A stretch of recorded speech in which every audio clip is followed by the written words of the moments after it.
Welcome to only IAS. स्वागत है आप सभी लोगों का प्रीलिम बूस्टर न्यूज डिस्कशन में। आज है 23 अगस्त 2021। तो आइए देख लेते हैं कि ऐसे कौन से इंपॉर्टेंट आर्टिकल्स हैं जो आज हम कवर करने वाले हैं। हमारा फर्स्ट आर्टिकल मायोपिया के बारे में है। जो ऑप्थेमोलॉजिस्ट होते हैं यानी कि आई स्पेशलिस्ट, उन्होंने अभी हाल ही में रिपोर्ट किया है मायोपिया के केसेस काफी तेजी से बढ़ रहे हैं। इनमें 25% का राइज देखने को मिला है और 100% प्रोग्रेशन का यहाँ पे मतलब ये है दिन ब दिन सिचुएशन खराब होती चली जाती है मायोपिया में। ऐसा पेंडेमिक की जो सिचुएशन रही 2020 के दौरान, उसमें ज्यादा देखने को मिला। इस दौरान ज्यादा देखने को क्यों मिला, ये आपको समझ में आ जाएगा। मायोपिया का मतलब होता है नियर साइटेडनेस, यानी कि निकट दृष्टि दोष। आपको पता है, आपने बचपन में छोटी क्लासेस में भी पढ़ा होगा कि निकट दृष्टि दोष का मतलब यह है दूर की चीजों का अच्छे से ना दिखना। तो ये एक ऐसी कंडीशन है जहां पर आपको डिस्टेंस पर रखी हुई चीजें क्लियरली विजिबल नहीं होती। इसके लिए आपको सही चश्मे की आवश्यकता पड़ती है। ऐसा इसलिए होता है बिकॉज जो आईबॉल्स होती हैं वो कंपैरेटिवली लंबी हो जाती हैं।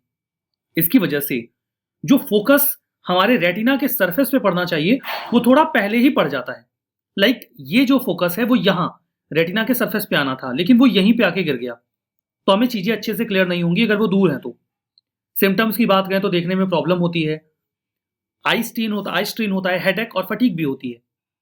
कॉम्प्लिकेशंस बहुत ज्यादा बुरे भी हो सकते हैं, जैसे कि मोतियाबिंद, रेटिनल डिटैचमेंट, ग्लाकोमा। ये देखिए ग्रुप ऑफ आई कंडीशंस हैं जिसमें हमारी ऑप्टिक नर्व्स डैमेज हो जाती हैं।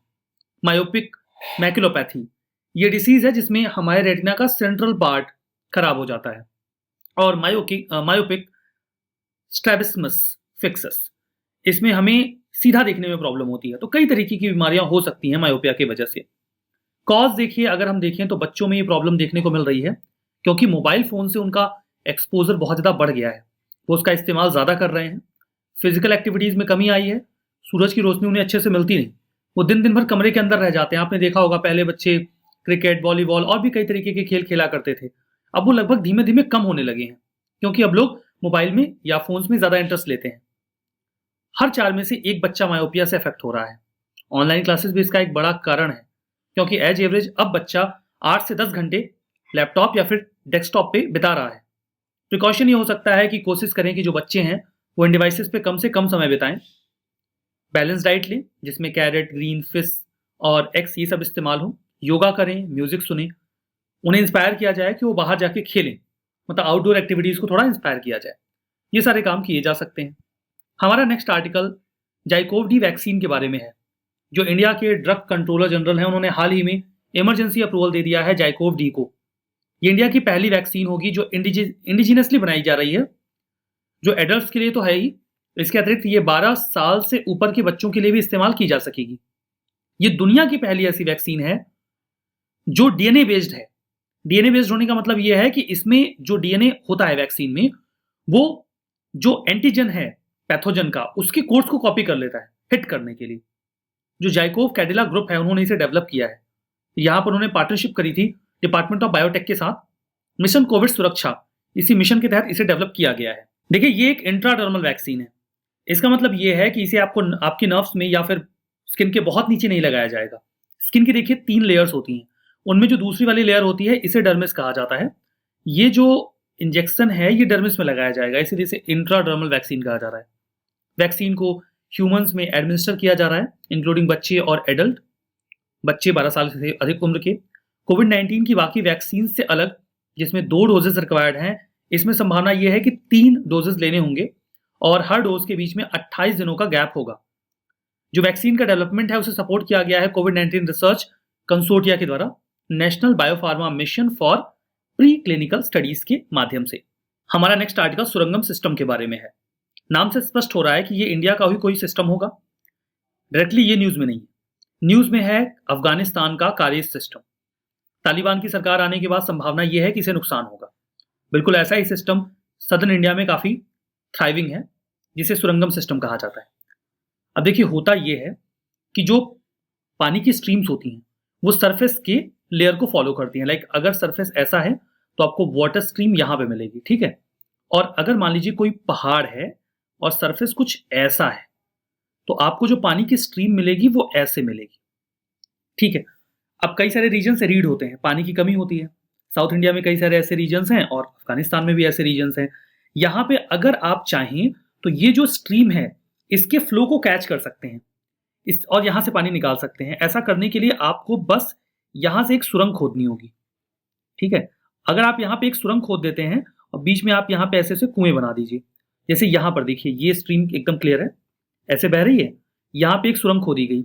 जैसे ही आप ये सुरंग खोदेंगे, ये पानी का जो फ्लो है ये ग्रेविटेशन की वजह से इसमें आ जाएगा और फिर आप यहाँ पे कोई टैंक या तालाब बना के उसे स्टोर कर सकते हैं। फर्दर आप बीच-बीच में वेल्स यानी कि कुएँ भी खोद सकते हैं जगह-जगह पे, यहाँ से भी पानी को निकाला जा सकता है। तो ये जो पूरा मैकेनिज्म ऑप्ट किया जाता है इसे सुरंगम सिस्टम कहा जाता है।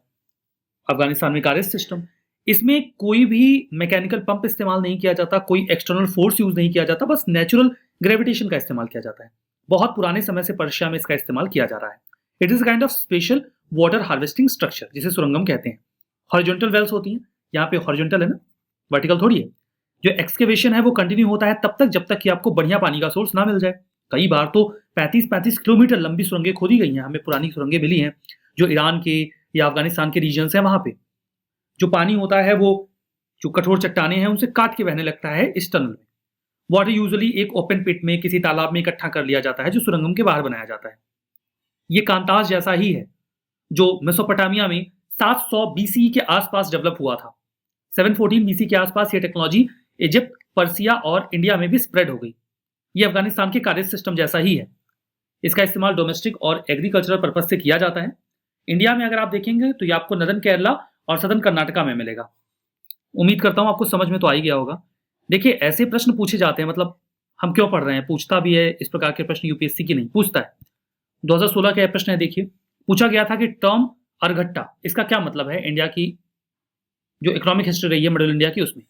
सही जवाब था it is the kind of water wheel जिसका इस्तेमाल इरिगेशन के लिए किया जाता है। तो ये मतलब इस प्रकार के प्रश्न पूछ रहे हैं तो आप इसके बारे में तैयार रहिए। हमारा नेक्स्ट आर्टिकल तुंगभद्रा डैम के बारे में है। कॉन्टेक्स्ट क्या है, हमारे वाइस प्रेसिडेंट वहां पे घूम आए, अब इससे बड़ा कॉन्टेक्स्ट आपको क्या चाहिए। देखिए तुंगभद्रा डैम जो है वो कर्नाटका में है। इसे पंपा सागर भी कहा जाता है, मल्टीपर्पज डैम है जो बल्लारी डिस्ट्रिक्ट है कर्नाटका का, वहीं पर है तुंगभद्रा रिवर पे, नाम से स्पष्ट है।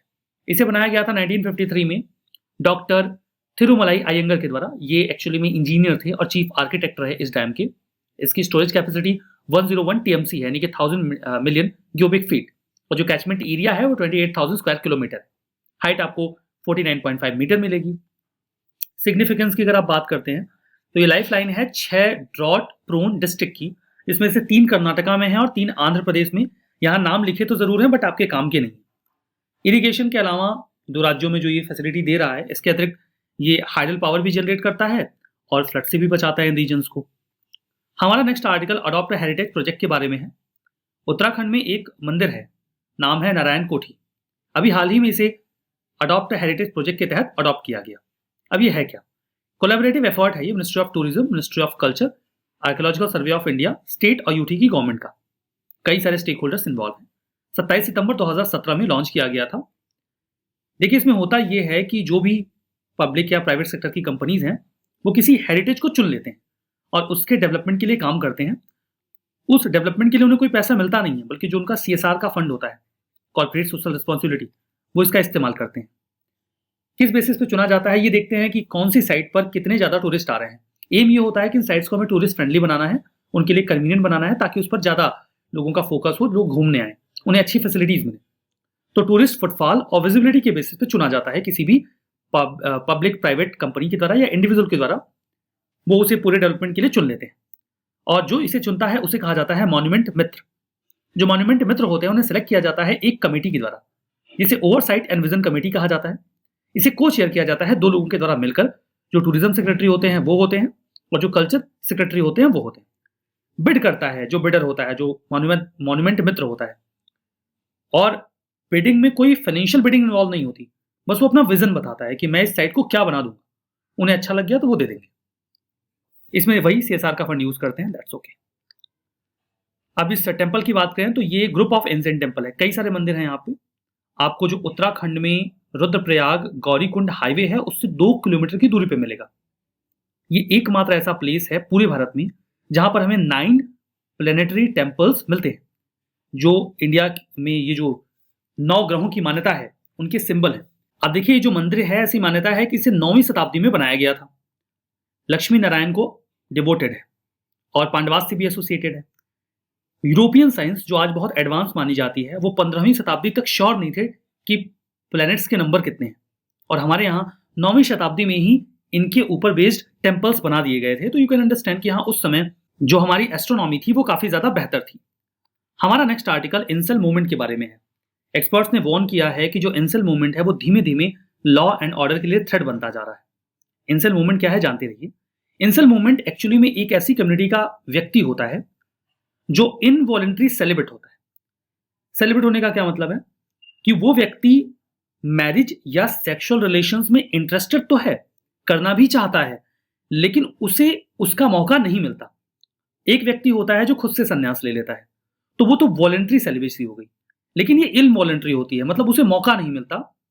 ये किसी भी वजह से हो सकता है। ऐसे लोग जो इसका हिस्सा होते हैं वो काफी ज्यादा असंतुष्ट होते हैं, महिला और पुरुष दोनों की ही हो।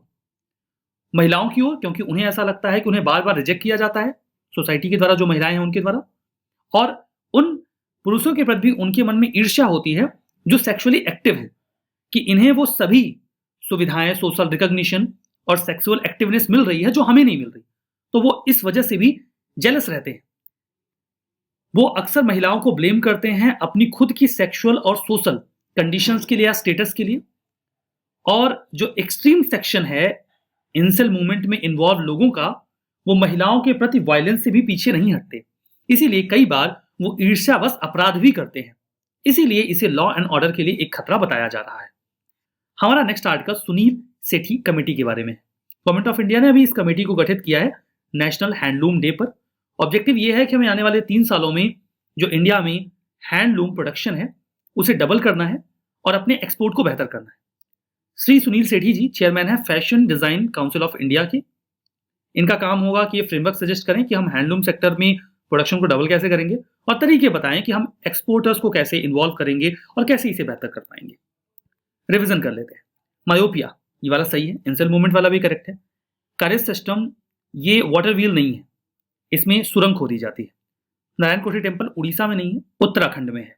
और सुनील सेठी कमेटी ये हैंडलूम सेक्टर के लिए है, डिजिटल पेमेंट के लिए नहीं है। तो ये तीनों गलत हैं, बाकी दोनों सही हैं। तो आज के सेशन में बस इतना ही।